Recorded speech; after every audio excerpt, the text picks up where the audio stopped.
Hayırlı akşamlar arkadaşlar. Yine bir salı günü Osmanlı Türkçesi Matbu Metinler dersiyle beraberiz.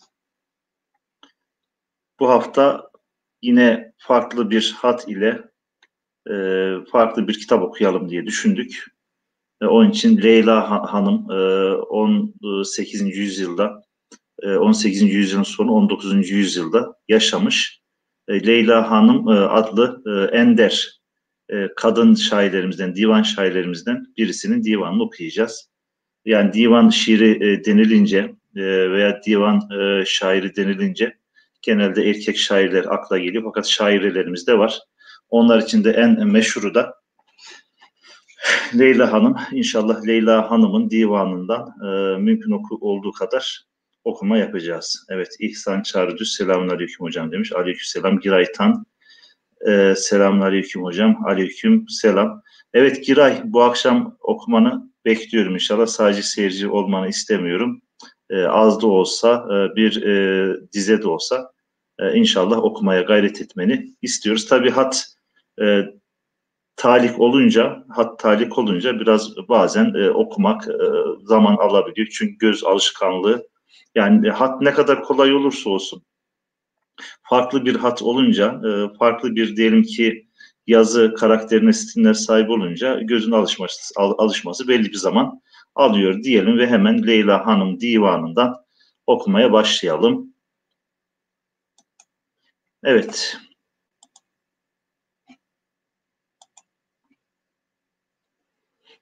Harfül Ha arkadaşlar. Genelde divanlarda nasıl bir tertip, nasıl bir yol izleniyor? Son harfine göre tertip ediliyor arkadaşlar.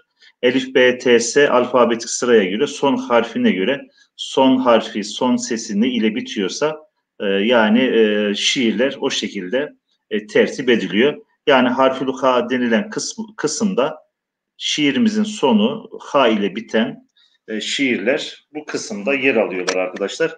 Elifbatik diyelim veya alfabetik bir sıra, bir tertip burada gözetilmiş oluyor. Evet arkadaşlar, harfül ha ilk beyti ben okuyayım. İnşallah ilk beyitten sonraki beyitleri de sizin okumanızı rica edeceğim. Nükudı eşkim aha kattı oluşuh, sevgili manasına şuh kelimesini çoklukla tekrar edeceğiz. Yani şuh redifli gazel. Yani bu bir gazeldir. İsimlendirme yapacak olursak şuh redifli gazel diyoruz arkadaşlar.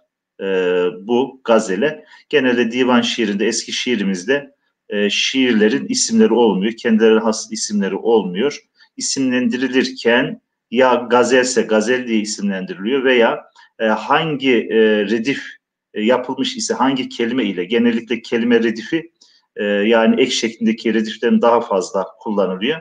Burada şuh kelimesi sürekli tekrar edildiğinden, şuh kelimesi redif olarak kullanıldığından gazelimizin ismi şuh redifli gazel. Buradaki şuh kelimesi de sevgili anlamında kullanılıyor. Güzel kadın veya sevgili anlamında arkadaşlar kullanılıyor. Evet, birinci beyti ben okuyorum.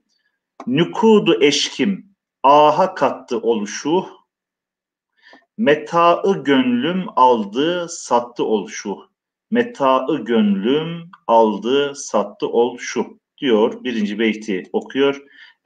İkinci beyti de inşallah sizin okumanızı ve mesaj kısmına yazmanızı bekliyorum arkadaşlar. Evet, birinci beyti sonradan katılanlar için bir daha okuyorum arkadaşlar. Nükudu tamlama yapıyoruz. Eşkim, aha kattı oluşuh, metaı gönlüm aldı sattı oluşuh diye okuduk. Ve ikinci beyti inşallah sizin mesaj kısmına yazmanızı rica ediyor ve bekliyoruz. Bu arada yazarken yeni gelen arkadaşlara da bilgi vermiş olayım. Şimdi divan şairi denilince yaklaşık 5000 civarında divan şairi tespit edilmiş. 5000 tane divan şairi ve bu 5000 divan şairine ait 5000 tane divan olduğu tespit edilmiş. Onlardan bir tanesinde çevirisini biz yaptık yüksek lisans olarak. Tırhalalı Mehmet Nazif Efendi, oradan biraz da araştırdık. Osmanlı döneminde muhtelif zamanlarda, muhtelif coğrafyalarda yaşamış 5000 tane divan şairi tespit edilmiş. Fakat bu divan şairler arasında kadın şairler çok az.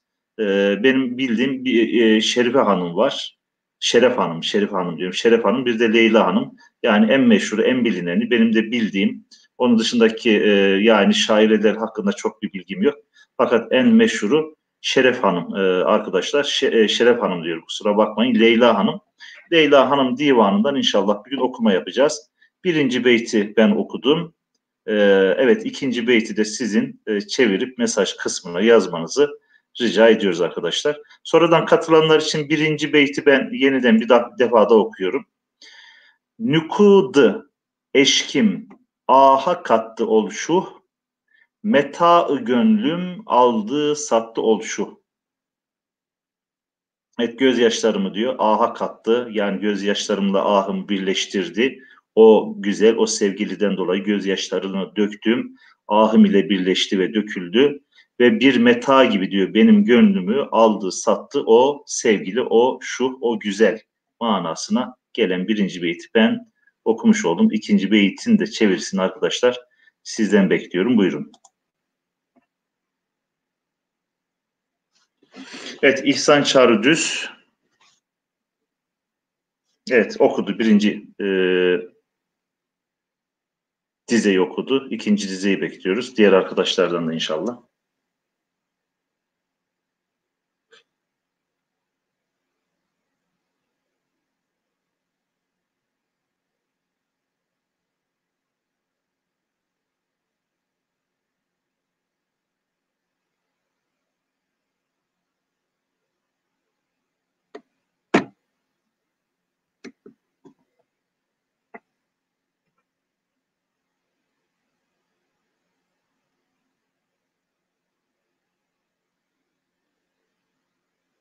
Evet arkadaşlar.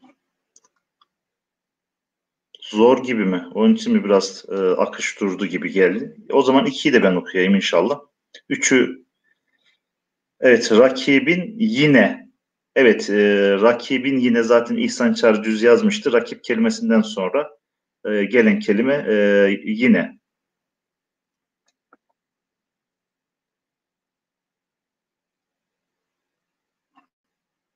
Evet, ben okuyayım inşallah. Zaten az çok okumuşsunuzdur. Rakibin yine nekbet hanesinde bu şep bu gece uşşaka rağmen yattı oluşuh. Evet, bir daha okuyorum. Rakibin yine nekbet hanesinde bu şep bu gece uşşaka rağmen, aşıklara rağmen yattı oluşuh.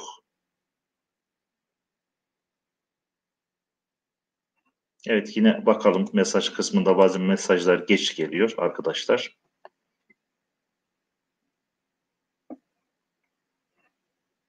Mana üzerine çok durunca biraz yavaş akıyor gibi, ders az okuyoruz gibi. Onun için manadan ziyade inşallah okuma üzerine gidelim. Ben şöyle baştan bir daha alayım arkadaşlar inşallah. Nukudu eşkim aha kattı ol şuh derken o sevgili, o güzel kadın. Meta-ı gönlüm aldı sattı ol şuh. Rakibin yine nekbet hanesinde bu şep bu gece uşşaka rağmen yattı olşu diyoruz. Bir sonraki beyte geçiyoruz arkadaşlar. Evet, bu beyti şöyle bir bakalım. Bu beyti de ben okuyayım inşallah. Şurada belki okuyamayacağımız bir kelime var diye düşünüyorum. İnanmam, inanmam. Vaat eder ise visalin. Evet, inanmam. O şuha inanmam. Vaat eder ise visalin, yani kavuşmayı bana vaat ederse ona inanmam. Benim gibi. Arkadaşlar burada P yazılmış ama benim gibi. Çünkü anlam itibariyle de gibi kelimesinin burada olması gerekiyor. Fakat burada P yazılmış. Büyük bir ihtimalle dizgi hatası olabilir diyoruz. Benim gibi çok insanları aldattı oluşu. Evet. Yani öyle bir sevgili ki, yani benim dışında benim rakibim olan çok insanlar var. Çok sevgiliye rağmen bu şep, uşşaka rağmen yattı oluşu çok rahat. Yani bizim rahatsız olmamız, bizim ahımızın, bizim figanımızın birbirine karışması, gözyaşıyla böyle ne diyeyim ki harmanlaması, o şu için önemli değil. Çok kişiyi kendisine aşık ediyor. Onun için diyor, onun diyor ben vaadine inanmam. İnanmam vaad ederse visalin kavuşmayı bana vaad ederse benim gibi çoğun aldattı ol şu. Yani sadece benim değil benim gibi çok insanları aldattı ol şu diyor arkadaşlar Leyla Hanım. Evet o zaman dördüncü beyti arkadaşlar sizin okumanızı inşallah rica ediyorum. Yani hep ben okursam olmaz. Yani çünkü ben okumadan biraz siz ne yapacaksınız? Zorlayacaksınız ki böyle ne yapalım? Kendimizi geliştirelim. Yani okuma becerimizi, okuma hızımızı arttırmış olalım arkadaşlar. Evet Cemile Uçar Hanım da gelmiş. Evet Cemile Uçar Hanım iyi çeviriyor diye biliyorum. İnşallah ondan da çeviri yapmasını bekliyoruz. İhsan Hocam iyi çeviriyor. Sadık Hocam inşallah sizden de bekliyoruz. Bunlar size böyle kolay gelmesi lazım ama belki hani böyle şiir diline, şiir terminolojisine çok alışkın değilsek ondan kaynaklanan bazı zorluklar olabilir. Yani neticede Osmanlıca'da işte verilen rakamlar 600 bin civarında kelime kullanıldı. Hangi kelimeyi bileceksin? 600 bin kelimeyi boş verin. Yani bir insan 60 bin kelime eğer biliyorsa gerçekten süper zekidir. 60 bin kelimeyi kullanabiliyorsa, anlayabiliyorsa kullanması mümkün değil. Ama 60 bin kelime haznesinde varsa, kullanabiliyorsa gerçekten müthiş bir rakam. Hatta bir arkadaşım bir tavsiyesi var. Eğer diyor çocuklarınızın diyor yani zekasının gelişmesini ve hani üstün zekalı diyelim olmasını istiyorsanız, anlayışının kuvvetlenmesini istiyorsanız çocukken kelime öğretin arkadaşlar. Yani ne kadar fazla kelime bilirse insanlar o kadar fazla ne yapabiliyorlar? Düşünebiliyorlar. O kadar fazla o düşünce üretebiliyorlar. O kadar fazla mevzuyu ve olayları anlayabiliyorlar. Okuduklarını yorumlayabiliyorlar. Onun için kelime bilmek, kelime sayısı, kelime hazinesi gerçekten çok önemli. Çocuklarımızın zekasının gelişmesini istiyorsak onlara mümkün olduğu kadar çok ne yapmamız lazım? Kelime öğretmemiz lazım. Belki bir metot geliştirebiliriz. Her hafta farklı bir kelime kullansak çocuklarımızın bilmediği senede 50 kelime yapar. Yani 10 senede 500 kelime yapar. Yani 500 kelime de gerçekten piyasada çokça kullanılmayan kelimelerdense az bir sayıda değil arkadaşlar. Evet dördüncü dizeyi arkadaşlar okumanızı rica ediyoruz. Dördüncü dize. Evet biraz böyle şey olursa ne diyelim mesaj akışı olursa arkadaşlar biz de böyle heyecana geliyoruz. İşte marifet iltifata tabidir deniliyor. Yani inşallah şu dördüncü beyti okumanızı rica ediyoruz. Mesajlara bir defa daha bakıyorum. Yoksa ben okuyacağım arkadaşlar. Evet İhsan Hocam geldi. Birinci beyti yazdı. Hemen bakıyorum. Okumadan karşılaştırıyorum. Son kelime. İhsan Hocam son kelimeyi aradakini N değil de M diye okusak. Üzerinde de şedde var.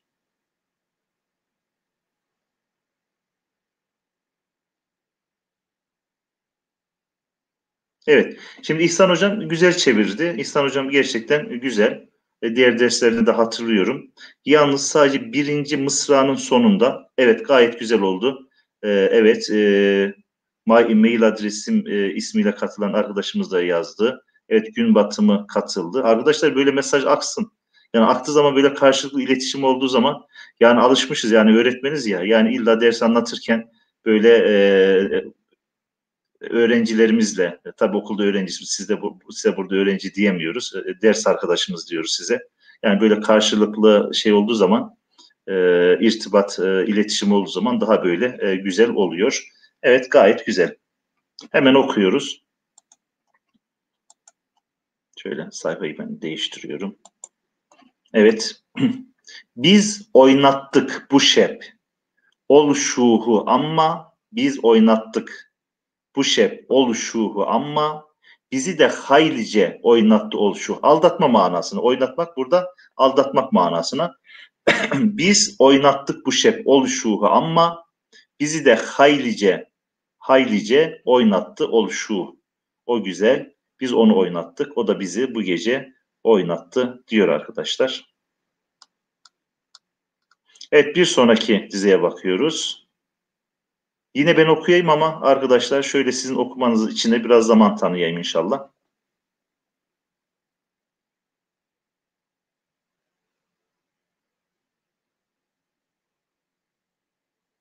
Evet. Şu ikinci dizeyi yukarıda okumuştuk arkadaşlar. Hatırlayalım. Birinci beytin ikinci mısrasının burada tekrar olmuş. Yani normalde böyle çok bir uygulama yok ama böyle bir uygulama yapmış. Şey olduğu gibi tekrar etmiş. Mısrayı olduğu gibi tekrar etmiş. Evet. O zaman biraz kolay olur diye düşünüyorum. Burayı da sizin okumanızı ve yazmanızı istiyorum. Şurada da çok böyle zor okunmayacak bir ne yok, kelime yok arkadaşlar. Evet, mail adresim ismiyle katılan arkadaşımız Mahmut yazmış ama Mahmut, ha hocam isminiz mi Mahmut? Kusura bakmayın. Tamam Mahmut hocam, o şekilde diyelim inşallah. Şimdi anladım.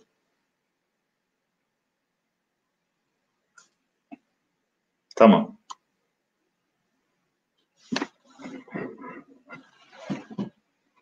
Diyorum niye Mahmut yazmış diyorum. Herhangi bir Mahmut kelimesi yok. Daha sonra dedim herhalde isminizi yazdınız. Sağ olun, teşekkür ederiz inşallah. Evet arkadaşlar, mailler aksın.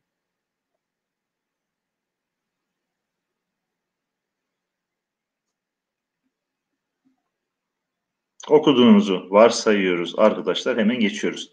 Nicedek öyle Leyla suku gamda, gam çarşısında. Nicedek, nice zamandır öyle Leyla bu şekilde suku gamda, gam çarşısında. Yukarıda okuduğumuz mısra yeniden okuyorum. Metaım, gönlüm aldı sattı oluşu. Yani bir meta gibi, gönlümü bir meta gibi aldı sattı oluşu dedi arkadaşlar. Bir sonraki inşallah gazelimize geçelim.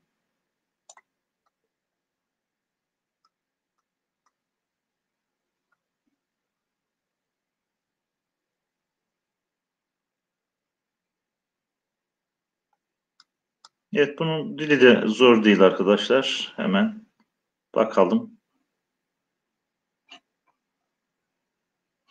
Şurada hemen şöyle bir göz atıyoruz.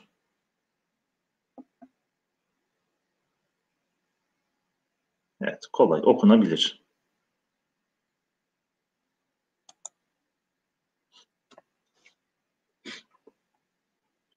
Evet, meta. İhsan hocam, o meta kelimesini, yani meta olarak bakıyoruz. Alınıp satılan mallar için meta kelimesi kullanılabiliyor. O şekilde zaten biliyoruz yani.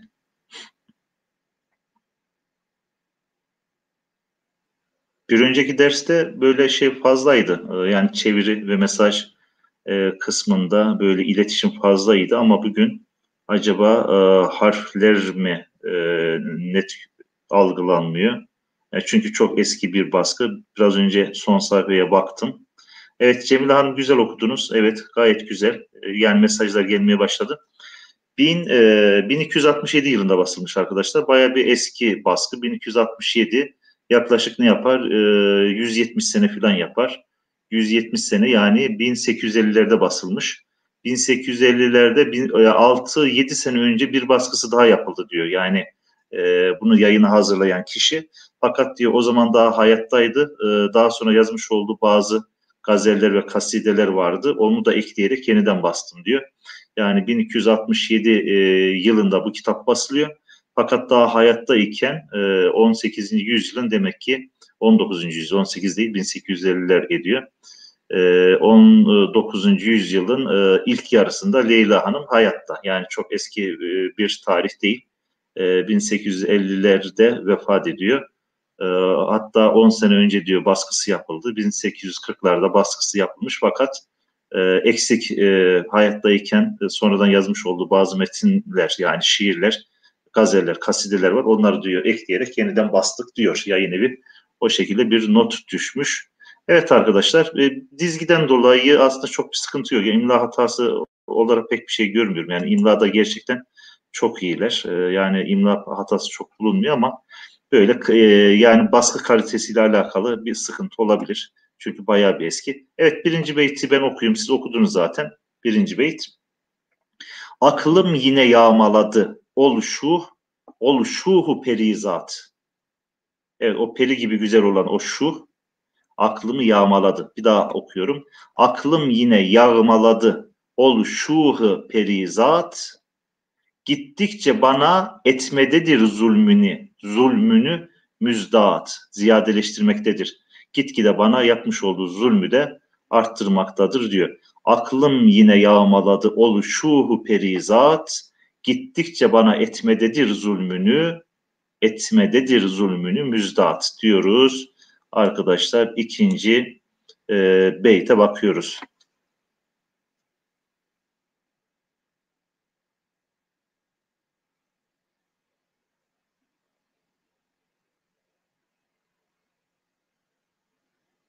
Evet, ikiyi de ben okuyayım inşallah. Rahm eylemedin, merhamet etmedin aşk ile. Rahm eylemedin, aşk ile yandığım yeter eyvah. Ta haşredek etsin mü gönül nalevü feryat. Bir daha okuyorum. Rahim eylemedin, yani rahm eylemedin, merhamet etmedin. Aşk ile yandığım yeter eyvah. Ta haşredek etsin mü gönül nale vü feryat. Nale vü feryat. Arkadaşlar nale ünlüyle bittiği için ünlüyle biten kelimeden sonra gelen V'leri vü diye okuyacağız. Ü diye okumayacağız. V diye okumayacağız. Şiirlerde ne okuyacağız? Ya ü diye okuyacağız veya vü diye okuyacağız. Ne zaman ü diye okuyacağız? Bir önceki kelime ünsüzle bittiği zaman ü diye okuyacağız. Ünlüyle bittiği zaman vü diye, ünsüzle bittiği zaman ü diye. Mesela Leyla ile Mecnun, Leyla vü Mecnun, Nale vü Feryat şeklinde okuyacağız. Evet arkadaşlar, bu gazetemizin 3. beytine geçtik. İnşallah bu 3. beyti de sizin okumanızı rica ediyorum arkadaşlar. Bu arada ben ekranı büyüteyim. Şöyle kendimi ekrandan alıyorum arkadaşlar. Şöyle ekranı büyütelim. Belki okumanıza daha böyle katkısı olur.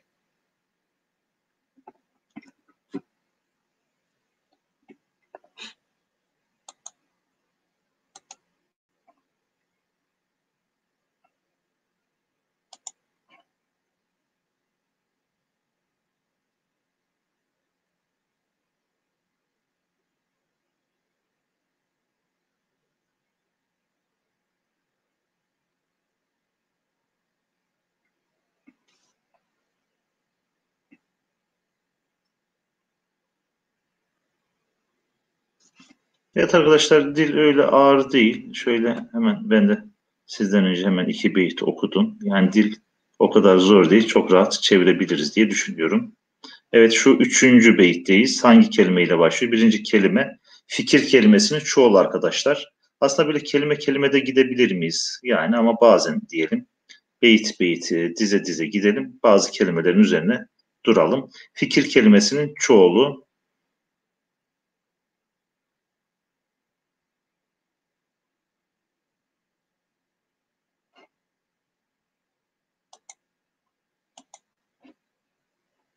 Evet.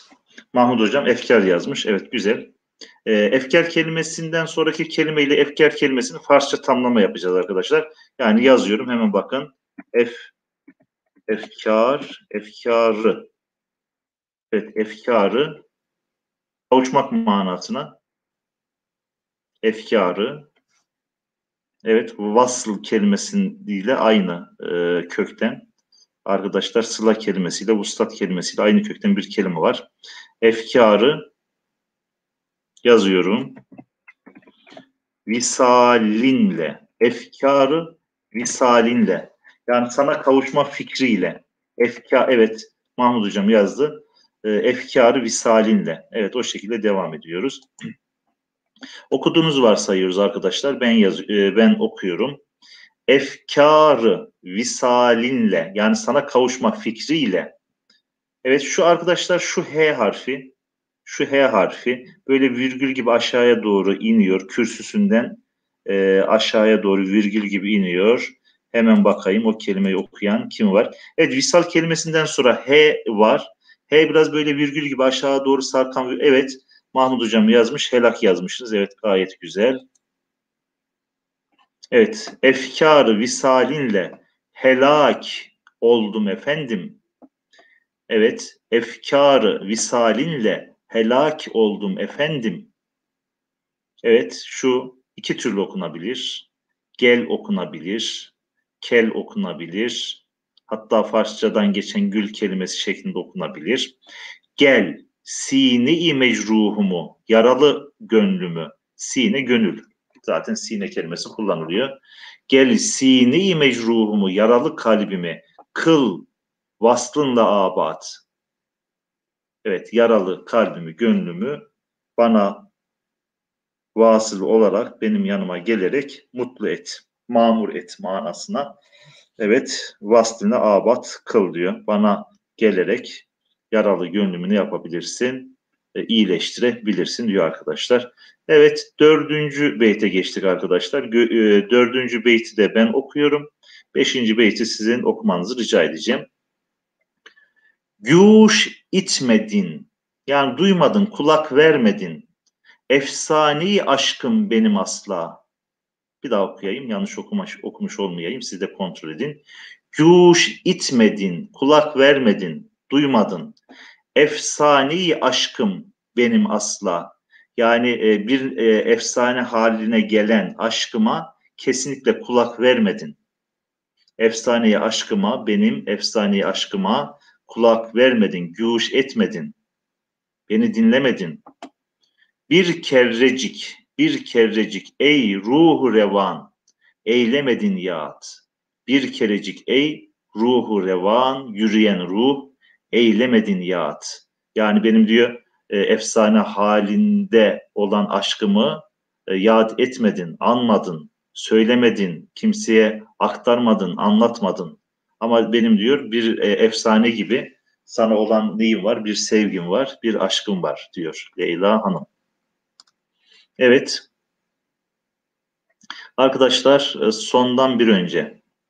Evet. Makta beyt diyoruz. Son beyte makta beyt diyoruz. Dikkat ettiyseniz de bu divanlarda makta beytler sonda böyle ayrıca yazılıyor. Aslında bir sonraki gazele geçileceğine böyle işareten makta beyt böyle ayrıca yazılmış. Sayfaya ayrıca bir görsellik vermiş. Gazelleri de birbirinden bir nevi ayırmış arkadaşlar. Makta beytten önceki beyti okumanızı rica ediyorum arkadaşlar. Evet, mesaj kısmından takip ediyorum. Buyurun.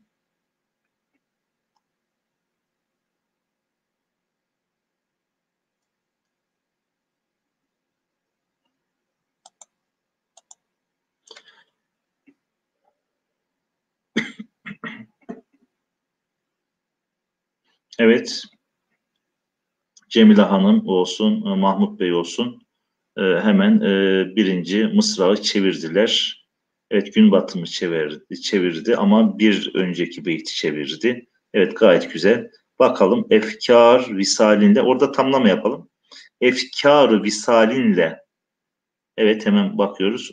Oldum efendim, gülsini mecrur kıl vuslat, vaslınla abat, vaslınla abat. Evet, orayı vaslınla abat da şu efendimden önceki kelimeye bir bakayım arkadaşlar.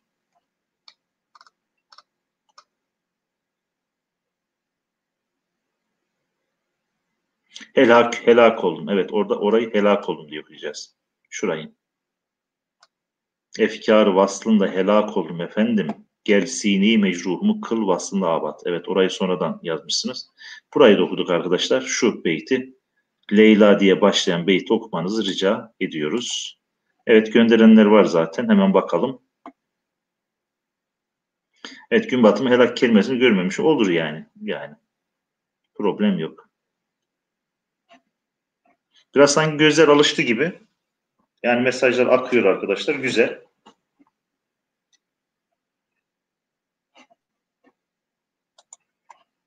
Evet, okuyalım. Leyla kulunu eyler isen vaslına mahrem. Yani haram kılarsan diyor bana vasıl olmayı, yani bizim birbirimizle buluşmamızı bize haram kılarsan, benim sana ulaşmamı bana haram kılarsan, Leyla kulunu eyler isen vaslına mahrem. Ben kailim, ben razıyım, ben kailim. Öldürse de ol gamzeyi cellat. Evet, gamzesini neye benzetiyor? Bir cellata benzetiyor. Ben razıyım, yani ben kailim. Öldürse de ol gamzeyi cellat. Şurayı bir de okuyalım. Leyla kulunu eyle isen vaslına mahrem. Ben kailim öldürse de ol Gamze'yi cellat.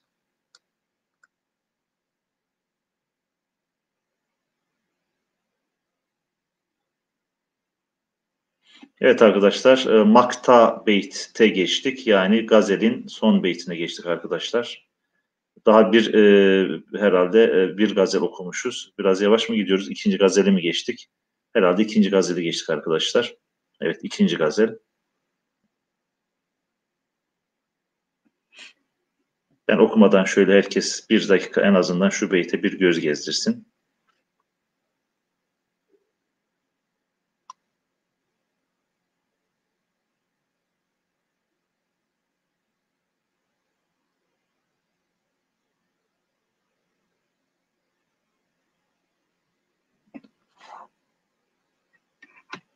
Evet, son beyti okuyalım arkadaşlar inşallah.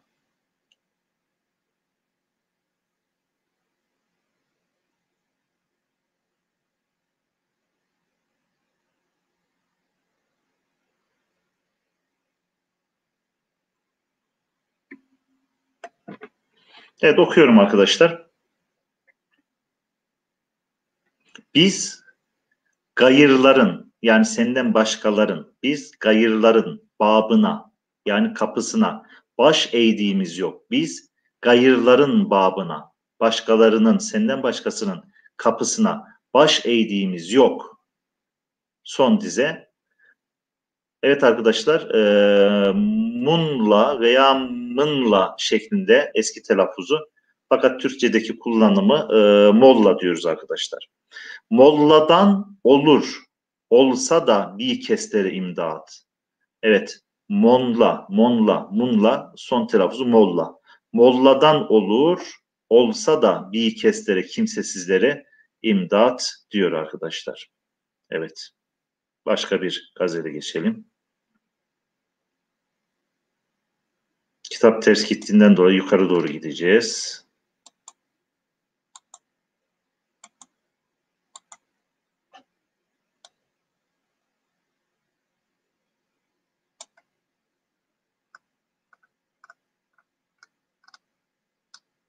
Evet arkadaşlar, bu gazele bakalım. Harfül Ha diyor. Ha ile başlayan gazel. Evet, birinci beyti ben okuyorum arkadaşlar. Herkes takip etsin. Yalnız bir önceki beyti bakalım kimler yazmış. Hocam eserde kelimelerin çoğu Arapça ve Farsça kökenli olduğu için zor gibi az diyor. Gün batımı. Yani şöyle, şiirlerde Farsça kökenli kelimeler biraz daha fazlaca yer alıyor. Ama şöyle diyeyim, Leyla Hanım'ın dili diğer divan şairlerine göre çok da ağır değil. Yani şöyle diyelim, bir iki ders böyle divan okusak kulağa aşinalık olur diye düşünüyorum inşallah. Şöyle yeni bir beytimize evet geçtik. Harfül Ha diyor. Sonu Ha ile biten gazele geçtik. Onu da inşallah hepsini okumaya gayret edelim. Ben birinci beyti okuyorum.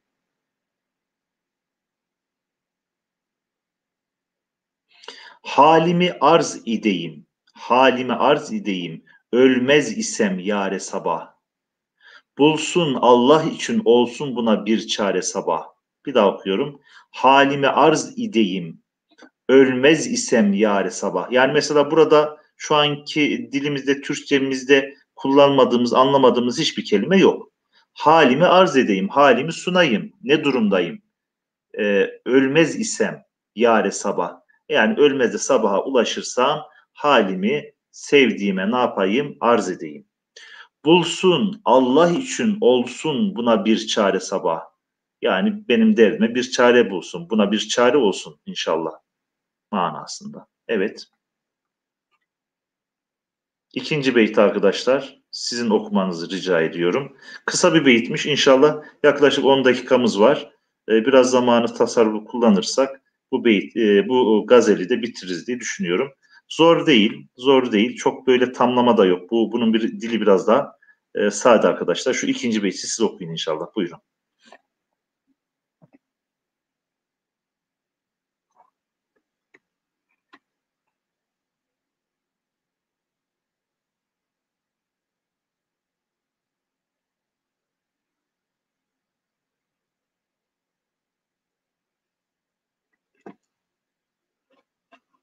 Evet, bakalım. Hareket var mı mesaj kısmında?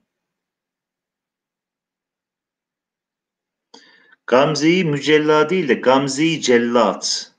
Ben Gamze'yi cellat diye okudum, öyle biliyorum. Çünkü yani cellat, Gamze bir nevi cellada benzetilmiş. Mücella değil de cellat diye okuyacağız arkadaşlar burayı.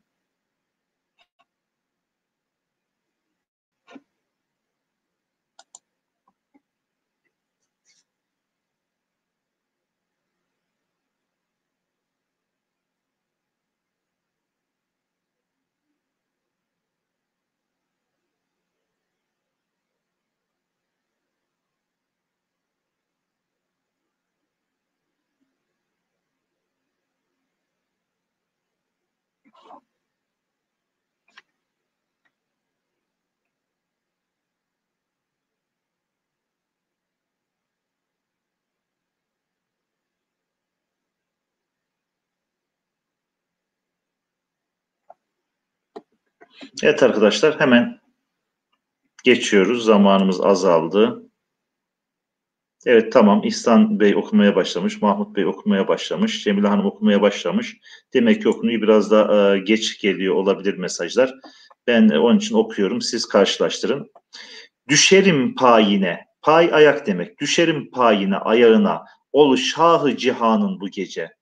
O dünyanın şahının, efendisinin payine, ayağına düşerim. Düşerim payine, ol şahı cihanın bu gece. Katlimi arkadaşlar, şu T'yi şuraya ait olarak göreceğiz. Katlimi söyleseler Hazreti Hünkâr'a sabah. Katlimi söyleseler Hazreti Hünkâr'a sabah. Evet. Yani şöyle, Leyla Hanım'ın divanını baştan sona daha önceden çok okumuştum yok. Bir iki şiirini okudum ama yani şöyle okuyunca biraz böyle tasavvufi bir yönü olduğunu hissettim. İşte o geceden kasıt onun payine düşmek, yani onun huzurunda secdeye kapanmak, yani onun derdini çekmek, işte onun sevgisiyle yanmak.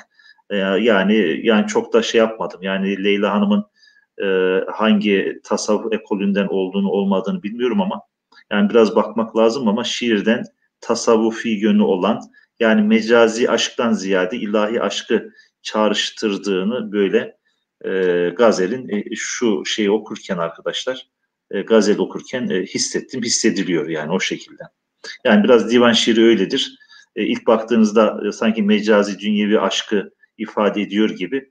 Fakat biraz kafa yorduğunuzda biraz da işte bu divan şiirinin bazı terimleri var. Onları gördüğünüzde diyorsunuz ki asıl kastedilen, varılmak istenen ilahi sevgidir veya Allah'tır. Allah'ta fani olmaktır. Onun sevgisini kazanmaktır. Onun nazarını kendine çekmektir diyebiliriz. Evet arkadaşlar, okuyorum. Evet, şurayı bir de okuyalım. Düşerim payine ol şahı cihanın bu gece. Katlimi söyleseler Hazreti Hünkâr'a sabah. Çektiğim derdi felekten nice tabir ideyim. Çektiğim derdi felekten nice tabir edeyim. Ya nice söyleyeyim çeşmi siyehkâra sabah.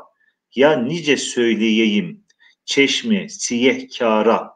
Yani gözü siyah sürmeli olan yare sabah nasıl söyleyeyim? Evet, ya nice söyleyeyim çeşmi siyahkâra sabah. Gözü siyah olan veya siyah sürmeli olan, ama burada siyahkar derken kara gözlü sevgiliye nasıl söyleyeyim daha uygun arkadaşlar. Şurayı da ben okuyorum. Hasretü derdü elem. Hasretü derdü elem. Canıma kâr itti benim. Artık yeter dedim. Hasretü derdü elem. Canıma kâr itti benim. Varayım, yalvarayım vaslını dildara sabah. Evet, evet, dildar, evet. Varayım, yalvarayım vaslını, yani ona kavuşma arzusunu, varayım, yalvarayım vaslını dildara, o güzel, o sevgiliye sabah. Evet. Hazreti İzzeti Tanzire, Hazreti İzzeti Tanzire ne haddin Leyla.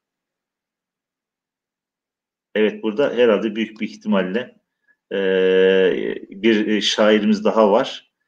İzzet Molla diye. Yani çok dediğim gibi Leyla Hanım'la ilgili çok bir araştırma yapmadım. Yani biraz gıyaben biliyorum fakat İzzet Molla biraz önce de şiirde Molla demişti. Onu kendisine herhalde üstad kabul ediyor İzzet Molla. Burada onun atıf var. Şurayı bir okuyayım. Hazreti İzzeti Tanzire, yani onun şiirlerini tanzir etmeye, onun gibi şiir yazmaya çabalamak manasında. Yani bir tanzir şeyi var, geleneği var. Başka bir divan şairin yazmış olduğu şiire benzeterek o şiiri yeniden yorumlama mantığı var. Burada da büyük bir ihtimalle İzzet Molla ile aynı dönemde yaşıyorlar. Burada kastettiği de zaten biraz önce de Molla diye bir kişiden bahsetmişti. Arkadaşlar İzzet Molla, evet. Hazreti İzzet'i tanzire ne haddin var Leyla? Yani onun yazmış olduğu gibi bir şiiri nasıl yazabilirsin Leyla? Nazar eyler ise revnak verir eş'ara sabah. Nazar eyler ise revnak verir, bir parlaklık verir eş'ara, şiirlere sabah. Evet arkadaşlar, bu şekilde 42 dakikada 2 gazel okumuşuz. Ya ben lafı çok uzattım veya sizin yazmanızı beklediğimden dolayı biraz zaman tabii alıyor. Biraz ondan kaynaklanan bir durum var arkadaşlar. Evet. Bakalım, yazılmış. Evet, güzel yazılmış. Sadık Hocam da bu arada katılmış. Gün batımı Cemil Uçar. Evet, Mahmut Hocam katılmışlar. İhsan Çağrı Düz katılmışlar. Evet arkadaşlar, inşallah bugün de bu kadar diyelim. Yani yeni bir gazele geçersek bir 15-20 dakika daha zamanımızı alır. İnşallah önümüzdeki hafta Salı dersinde yeni bir kitapla, yeni bir yazarla veya yeni bir şairle görüşmek üzere. Hepinize Allah'a emanet ediyorum. Esselamu Aleyküm ve Rahmetullah.